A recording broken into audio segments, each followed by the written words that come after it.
getting the meditation timer set up. And after our chat today, I'm going to take a week of meditation, actually. So I'll choose my silence kind of carefully and how I break it, So right now, I think I'm going to do update on Tuesday, Thursday, Saturday at 6 p.m. EDT. Thanks, Jean, for that. 6 p.m. EDT. Give you a situation update from the ER and some meditation. I think that would be consonant with what I hope to get out of this week. Of course, I'm on call like everyone in the ER because that is the nature of this new change for us. We've taken what was once a fairly flexible situation where people came and go and you'd have vacations and someone's off for a month or like me for many at a time, and now we're just like locked into a groove. Rotate 4 days on, 8 days off, and that way if you get sick, you just trade someone these 8 days so you can get the virus through your body, and as soon as you swab negative, then you're back in the mix. So I've got 8 days coming off now, but the virus is just starting to roll into our ERs and ICUs. I've heard of a few cases over the weekend. We've all been waiting. As last week, actually, we all were expecting it to start because it's been 2 weeks since we've been isolating. I know people who've been through the entire illness from start to finish. So where are the sick ones? Part of the challenge is with this situation of testing being first rather population focused on travelers. We got a little bit of a lag on the community spread, and then we shifted the testing towards sick people and those who had clear contacts. Then we kind of underestimated the burden or the infectiousness in our communities. So we're just waiting for the sick ones to start to roll in, and they've just begun. So will that mean we're going to see what we've seen pretty much everywhere in Italy, China, USA, Korea even a little bit, even though they've really, been successful in flattening their curve, they have seen many, many, many cases. Or did we pivot at the right time? Most of my friends, my people who I interact with on the day-to-day in the hospital, think it's just on the way. And people are just kind of grumbling along at home with this illness, and we're going to start to see these cases start to roll in now, which kind of fits with how it's going. I just feel it's a bit delayed over what I expected. I thought that we would be knee-deep in PPE, discarded PPE already, but personal protective equipment already, but it hasn't come to pass. I'll let you know. We certainly are as ready as we can be. We certainly have the lived experience of a population that has dealt with this before through SARS. I shared an article today by my colleague Joanne Liu, who was a pediatrician who did MSF, and then, I think she's a pediatrician, did MSF and then worked as MSF president through Ebola and cholera in Yemen and a million different outbreaks with that organization that more or less just deals in outbreaks. So she published an article in the Globe today that outlines strategies that seem successful. So we have this embedded knowledge in our approach. And we're just going to roll with it.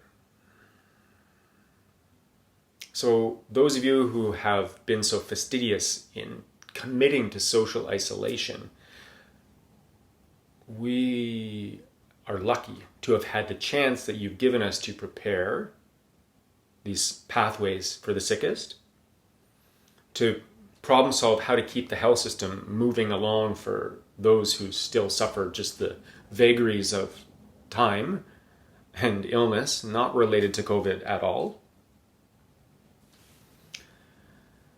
So we have that chance for us to meet this illness and its worst with the most determination and a health system that is strong, and for its criticisms is the best I've ever seen. I was chatting to a friend of mine today. He's a good friend in the ER. He's a doctor who's my senior, and he has the smallpox scar on his shoulder, like my dad. And I'm old enough to just have missed it, but we were wondering about, remember the history of it. We remember learning the history of medicine, and was it a live virus? Wonder if we could just get a small amount of the coronavirus and get an immune response and be immune. It wouldn't be exactly like a vaccine, but it would be like a live vaccine sometimes. That's effective. And he was saying, if this happened 20 years ago, when we didn't have PCR so available, what would we be thinking? We would just be thinking it's the flu. We probably wouldn't be wearing a bunch of the stuff. We'd be like eating chips at the nursing station and doing these things that we probably shouldn't do, and we certainly don't do now, and haven't for some time, even before this coronavirus. But if we have access to this technology and all these graphs and data and people sharing this and that, so things just just ramped right up in terms of this illness, both the preparedness and the anxiety from it. Now, look at New York.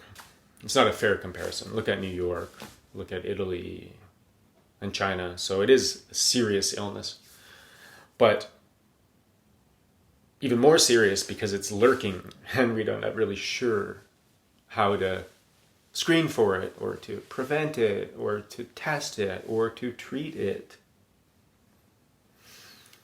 One thing that is sure, that this means something. It means something. When I look to what treatments that are available and someone asked me something about that, as far as I know, there aren't many that seem like game changers. There was a study on PEP, PrEP, like protective doses of medicines when you're in contact. Insulate, give you a little bit of extra antiviral vibe. And that's ongoing right now. And there's 3 other studies at the WHO looking at different medications. Right now, none of them seem to work except preventing this and time. So preventing this means everything you already know, everything you're already doing, and it seems so far to have worked. I'm not sure if we can prevent this epidemic, but you've prevented it from infecting us unawares. So we're aware. If we take the metaphor of the immune system, we're on alert now. If the ER and places like it are just peripheralized versions of the immune system in my body, and the Western Hospital, which I can see out my window, and St. Mike's Hospital, which I just came from, and are just like lymph nodes connected and now sharing information and trying to get all of the energy so we can give it to people who are sick, then we're on alert. We're as ready as we can be, and it's safer every day.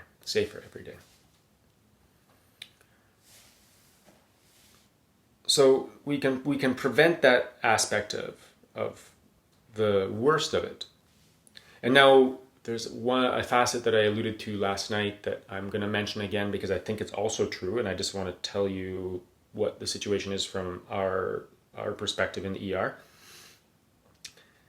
The only other thing I think as a massive public health measure that could be as effective as social isolation is housing the homeless. Giving people an address. Because if they don't have an address and they don't have a phone, you can't trace them. They can't isolate because, some shelters in our downtown core have 700 people in them. They're stacked on top of each other. So once the illness starts to enter those very vulnerable places, and a lot of those people, in addition to the social trauma that they endure, have physical manifestations of that too, through, habits of substance use, not all of them, some of them, medical illness that maybe caused them to lose their job and their home. Socially vulnerable anyway, they don't have anywhere to go, no one who can give them a roof to stay, so there's that, and we know that is linked to poor health outcomes all over the world. So if we gave these people an address, we'd keep them safe, and if it was durable housing, it would save us, not just days on this epidemic, which every day millions of dollars are lost. It would save us social costs of the illness that is embedded in homelessness. So that's the other thing that I think that we're working on, advocating. Right now we are housing the homeless in the ER. Every day, mostly men, but some women have no place to go. And they're waiting for their swab results, and they stay there, surrounded by people who may be infected. So it is what we are anticipating as a significant risk factor, and we want to mitigate it. Because there's no way you open up plane routes until it's gone here. There's no way we're flying to and from New York when there's cases there. So we have to all get better together, and doing something like that as an act of social justice, sure, but just pure pandemic damage control makes sense. And I think we should do it. The only other cure that I know is what we're about to do, meditation. That's not my line, that's my friend Potts' line. He says he's heard it from a reputable source, but I'm going to kind of extrapolate on what I think he means. As we get more in touch with this thing that is our version of aliveness, as you get more in touch with it on a moment-to-moment basis and you're able to track it, you begin to know it. And as you begin to know your experience, then you're able to practice behaviors that suit you more and more, create situations more and more in which you fit in better and better and better. And you also know your body more. Yesterday we went through a technique called body sweeping where you kind of like go track it from head to toe. And we discussed the idea, I was not skeptical, but I'm curious about this concept of asymptomatic carriers because, lots of people aren't in touch with their bodies, but as you do, you kind of know when things aren't, something's perturbed. So as we sit and as we learn ourselves and note our experience and become more alive to it, then we have a chance to notice both behaviors. Like I've resisted touching my face more in the past 10 minutes than I probably did all day. We know our behaviors. And we also know ourselves, so when we do start to manifest the illness, we can be very fastidious and careful about making sure that if we start to feel unwell, we're going to rest, We're going to be quiet. We're going to let ourselves, just settle. Rather than like the opposite, the very busy, I've got a million things to do, I don't have time for this type of calm reflection, I'm too busy. And I think that we're seeing that a lot of us are slowing down by necessity, are perhaps cooking or doing things that are like a moving meditation. So I'm just wonder about that notion of asymptomatic. I'm open to it. I haven't received an answer from this infectious disease journal club, but as soon as I do, I will let you know. The final thing I'll mention about COVID is there's some reassuring steps about protection, reassuring news about protection, including a case report that came out of Singapore of a person who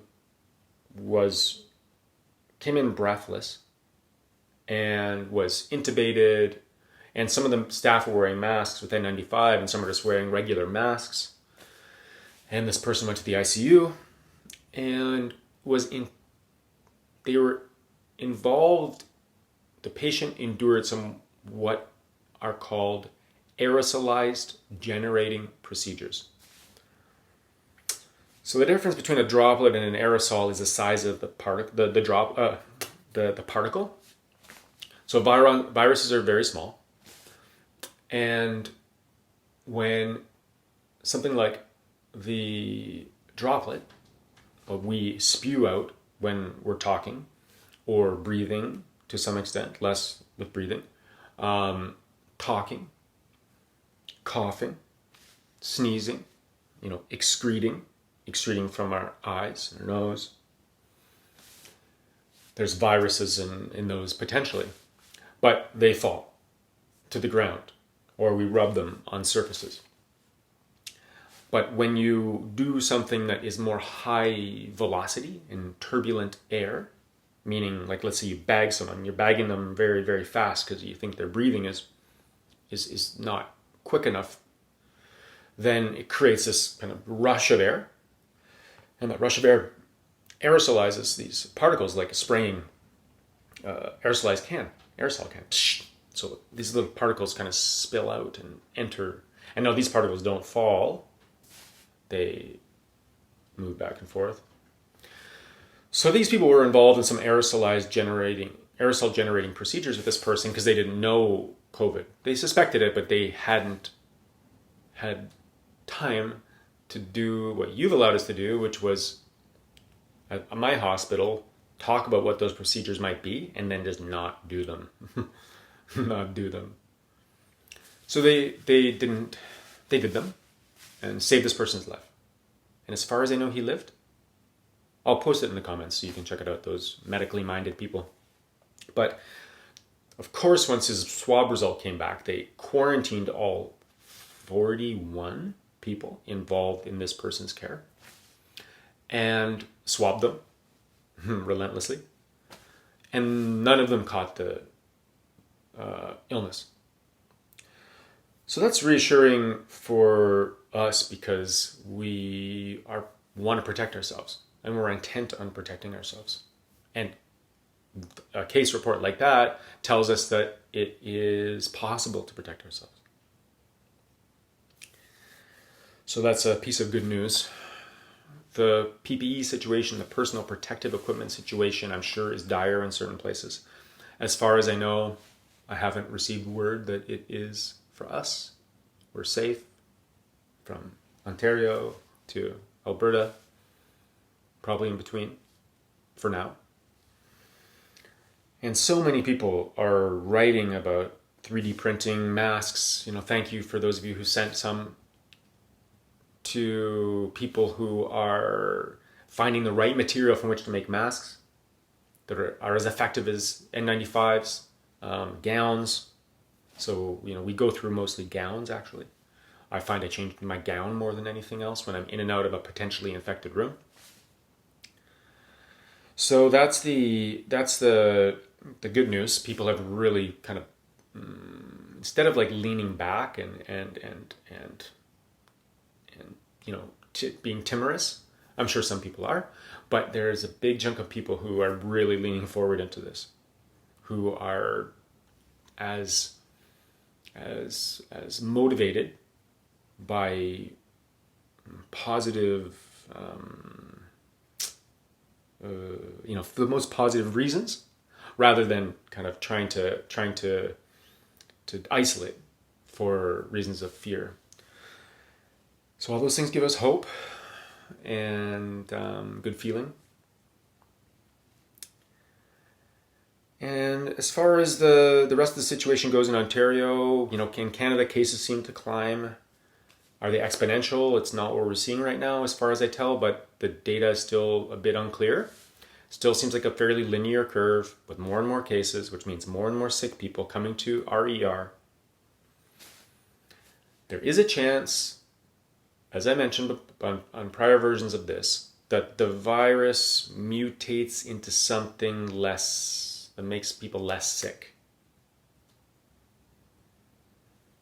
Like I talked about yesterday, there is a chance that this is just the natural course of this learning of this global thing that maybe like us wants to stick around as long as possible and wants to find a healthy way to move between humans, because we are formidable.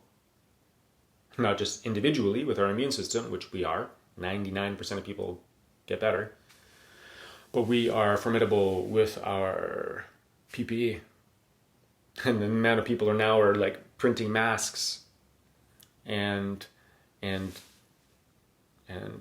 staying home and having Zoom dance parties and just saying, whatever world is on the other side of this, we are going to try to lean into the best of this one. So maybe there is this chance that what we're seeing elsewhere will be delayed here, and it's on the way.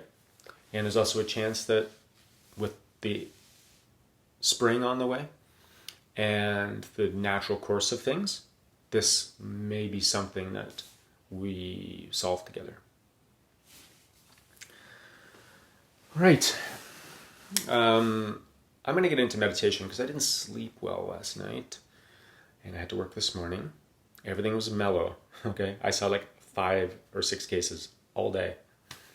I had to make it appear busy, which I'm quite good at after these many years of practice. But even in the COVID zone, there was only a handful of patients. So, I'm just like, if this next weekend we're having the same conversation, I think we can just start to like high five each other a little bit.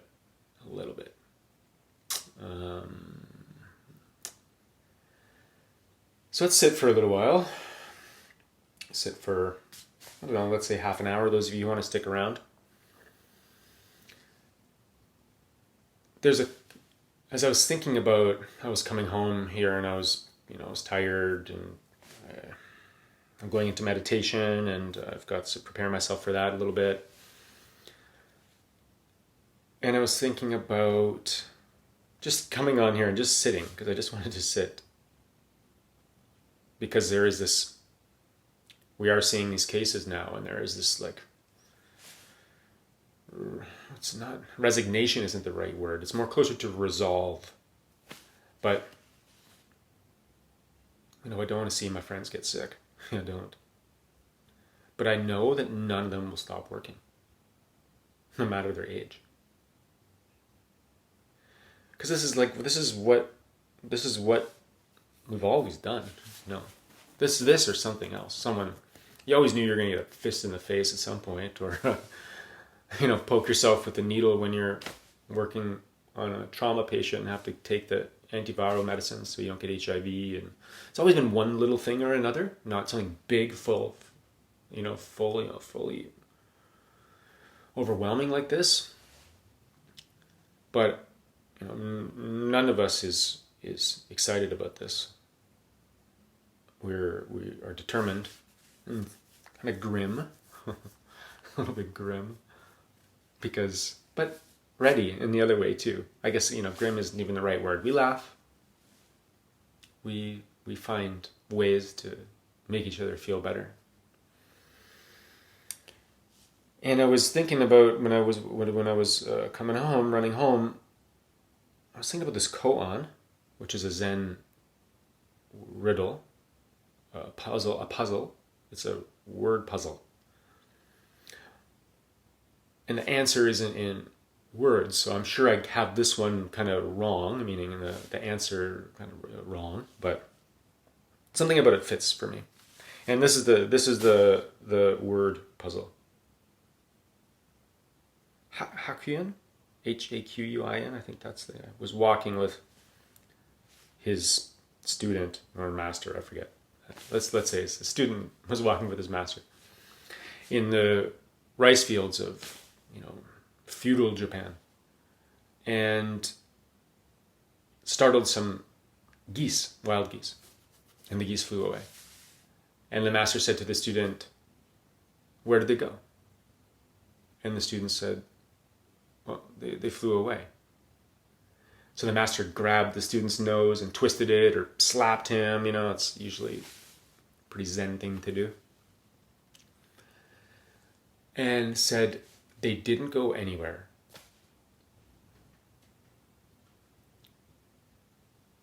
So that's it. That's the puzzle. They didn't go anywhere." So you sit with these types of problems and you have an experience of the answer at some point as you puzzle over them. And it didn't quite work out like that for me with this one, but I explain it to myself like this. They were always there. And they didn't go anywhere. And oftentimes when it's a Zen story, it's usually talking about your awareness or your mind. But I often find myself telling myself that story when I come up in face to a challenge that I didn't expect and I wish wasn't there. And what I mean by that is, some of you know my mom passed away this past February on Family Day. Sudden and cruel way. But, and part of my reason to go into this meditation is I want to do some more mourning.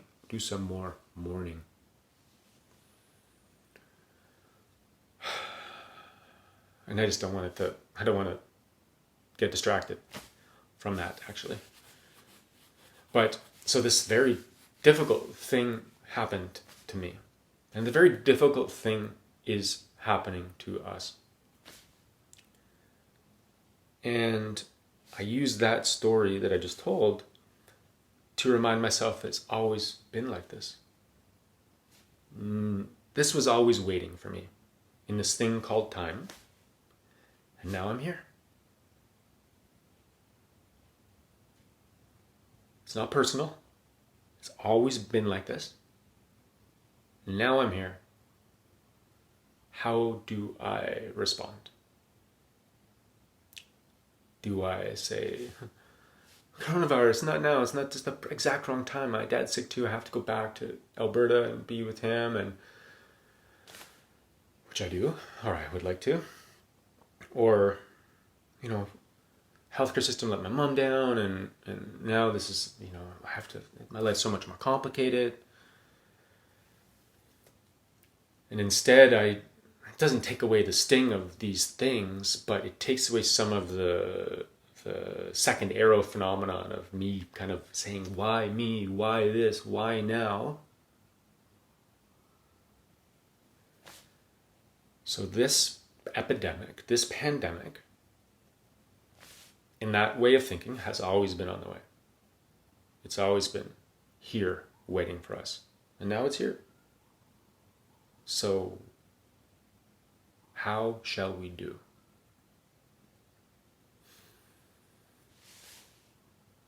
So, let's sit on that for a bit.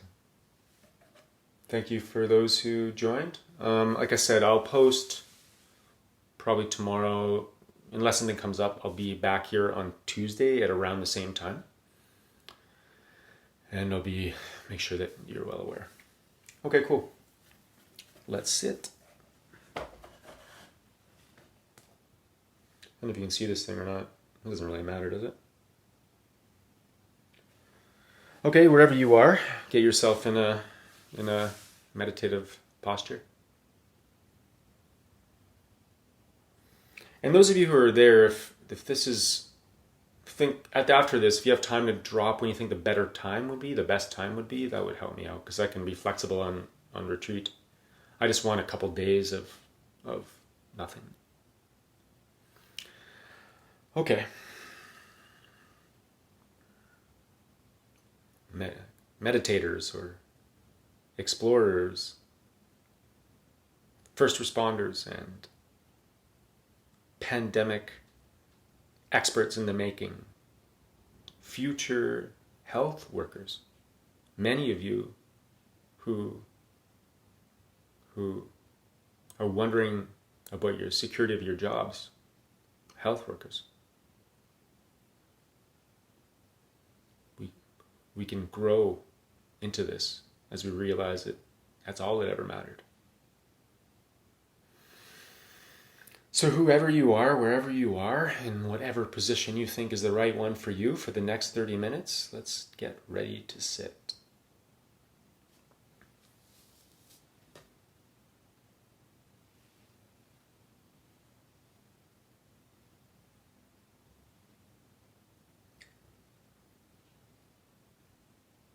Okay. Start and end with the bell.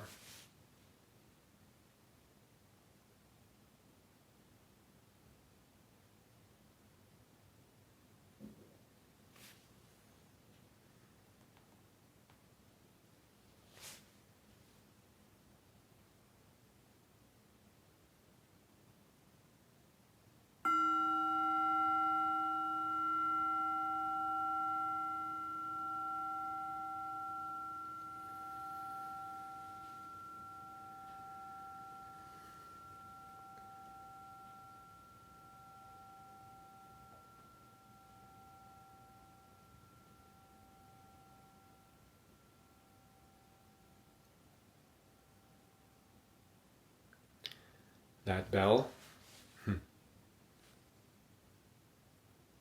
it's a familiar cue.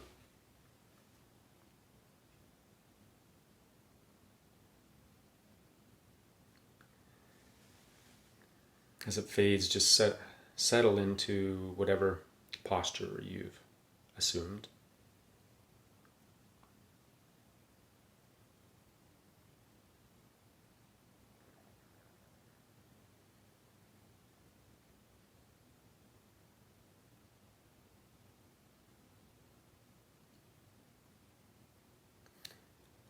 And this time, instead of turning to the breath, but you're welcome to if that is reliable and calming, enlightening.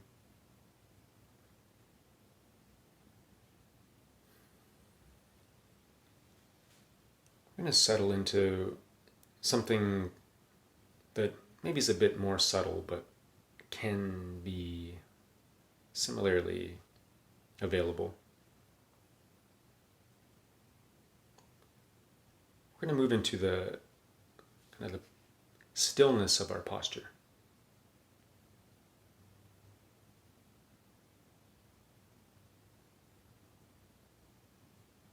The stability of it.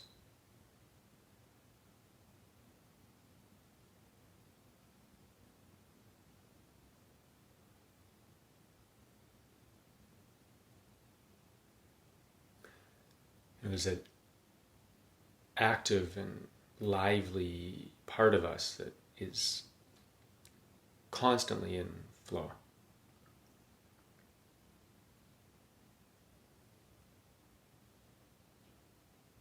Our mind, the sensation of our body that quivers and moves.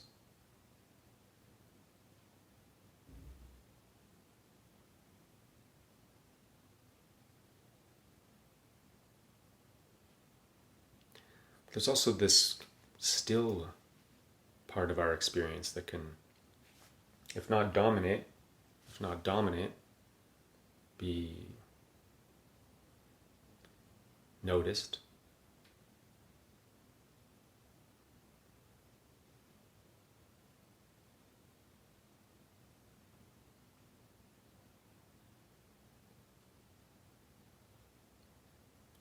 You can find it in your posture, in your body at rest. When people say, settle in, I'm just giving you permission to let your body find a resting place that is natural for it.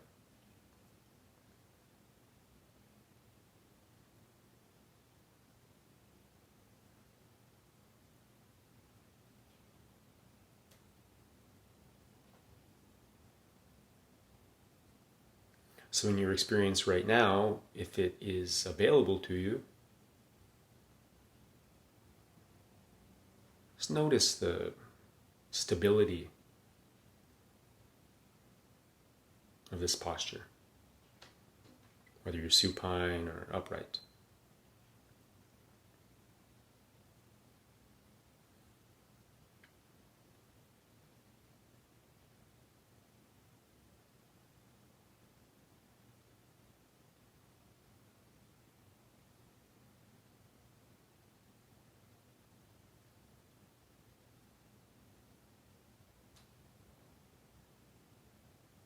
Sometimes people call this like a sense of like dignity. Just imperturbability.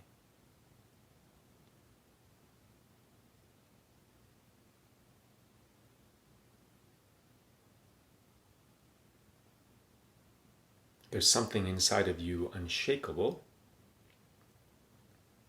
with which everything moves around.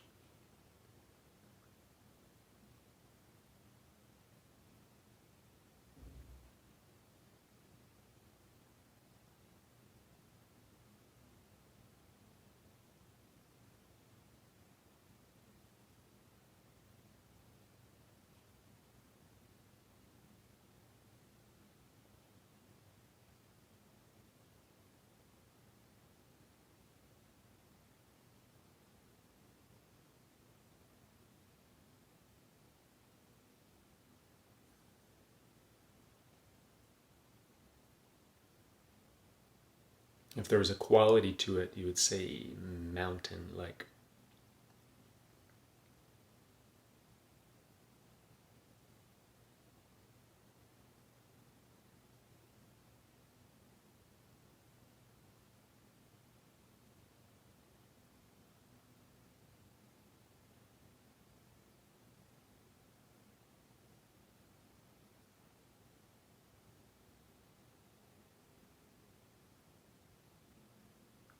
Right now we're just going to see how that feels in our body, our physical, somatic body, the stillness.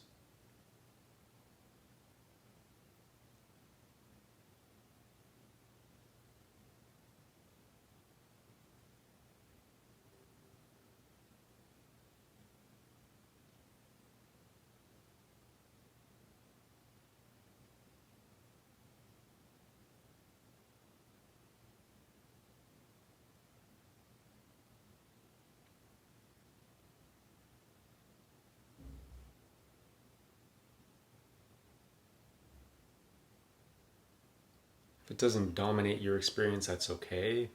If it seems far away, that's okay. We're just doing a investigation into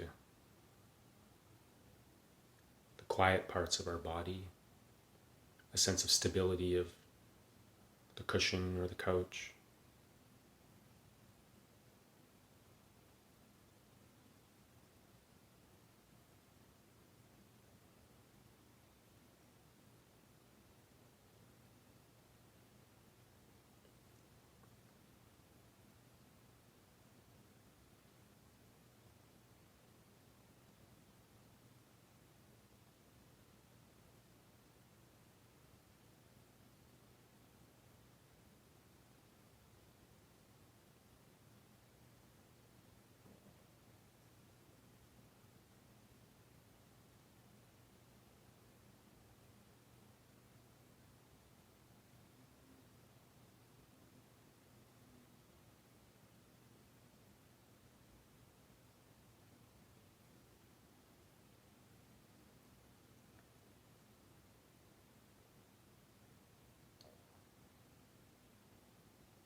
Whenever your mind lifts you and carries you and says, I'm not doing it wrong, or it's totally not my thing,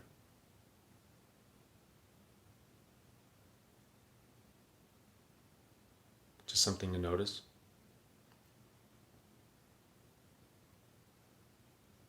And let your attention just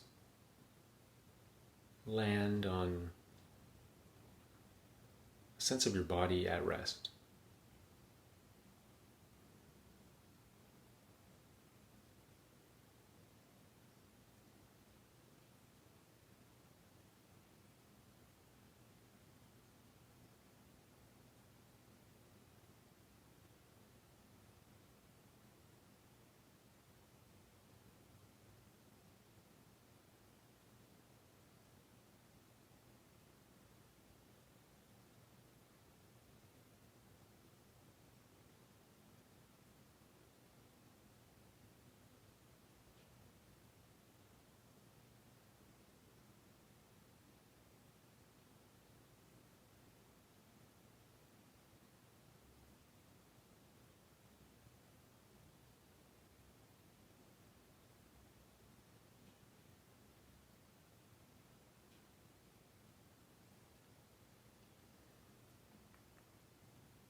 That's good.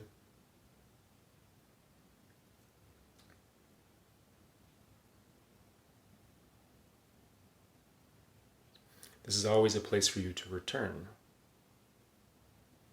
in this meditation, and at times when you feel very unsteady or very unstable, blown like the trees outside our windows.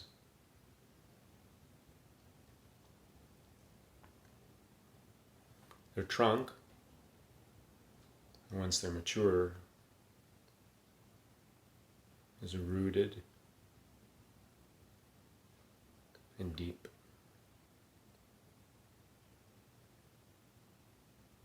Just like the posture that you're in.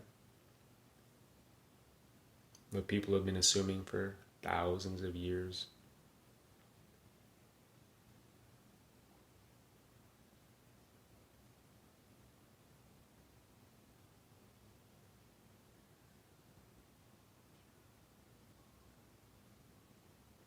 Enduring epidemics for thousands of years.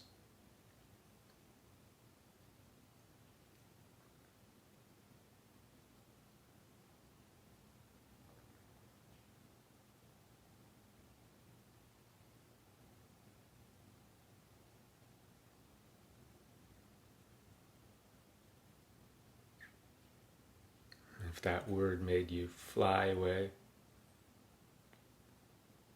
settle into that mountain-like immutability.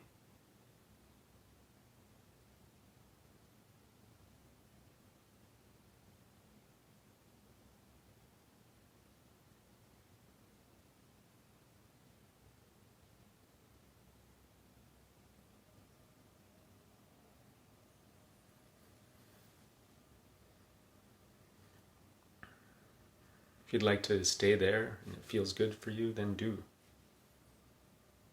You were always here. There's always this space that is you.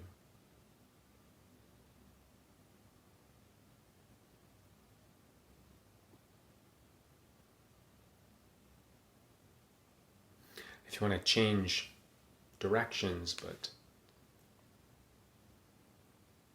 Still kind of keep a thread to the stillness. Then I invite you to turn your attention to sounds.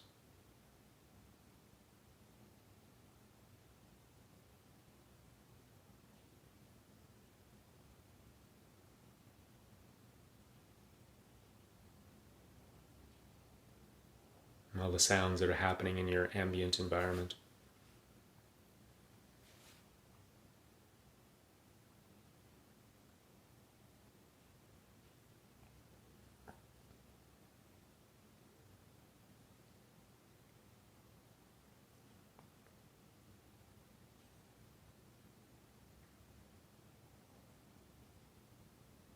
We're going to keep it to external sounds, so if anything that is a song or your voice or something you heard, it's not going to count, just temporarily.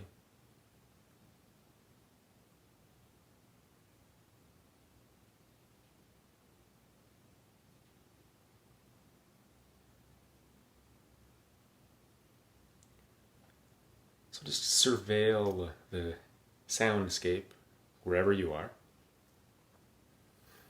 And instead of choosing one of them to listen to, choose a place to listen to where there are none.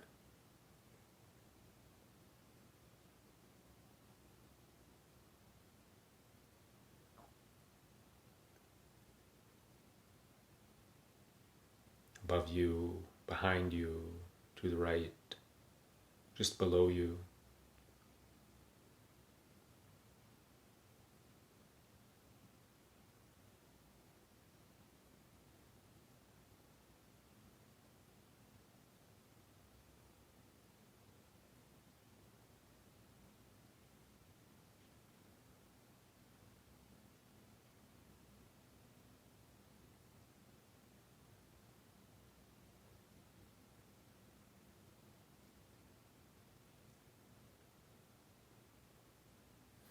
If that doesn't make sense, if that doesn't seem to work, there's always the quiet body, the restful feeling of the body. But the search is okay too, and if in the absence of finding what you're looking for can be enjoyable.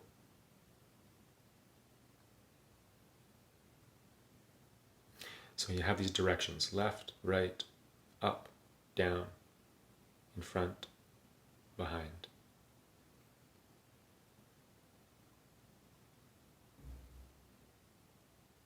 Choose one that seems quietest or quiet, and let your curiosity pull you there.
You may notice as you concentrate on stillness or quiet into the gap, your mind leaps.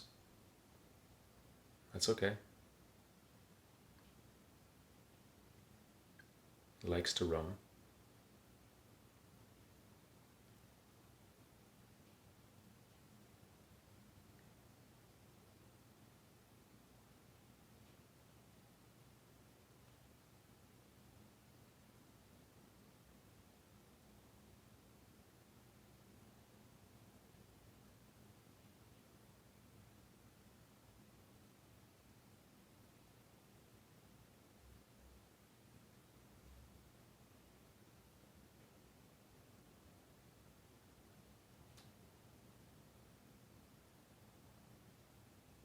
One last stop on this brief tour of quiet spaces.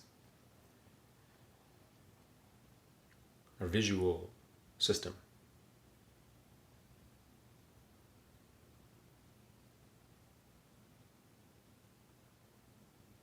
If your eyes are closed, you may see, nothing. You may see this scintillating purple and black mosaic that flickers and changes. Like your rods and cones of your eyes just fluorescing and waiting for photons.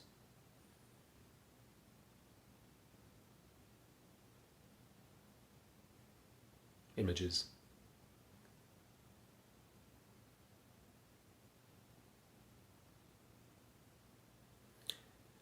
It's often a place that is pretty quiet, though, in it.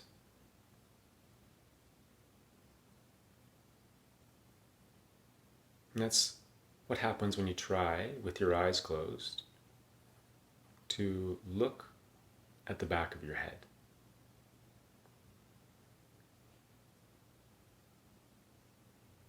Imagine the space behind your eyes.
Now let's try to add the other pieces back to this. So keep your attention where it was.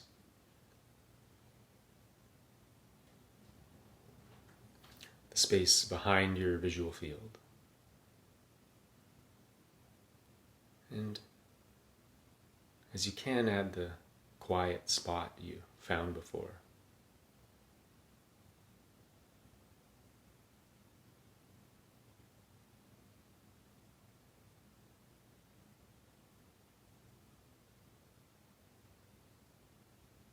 And the sense of your body, the still part, quiet parts of your body.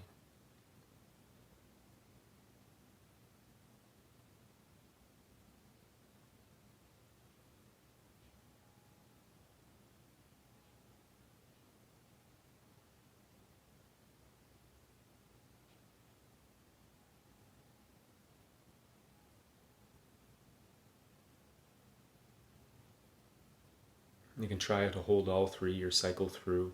There's no one's better than the other.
That's great.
Nice work.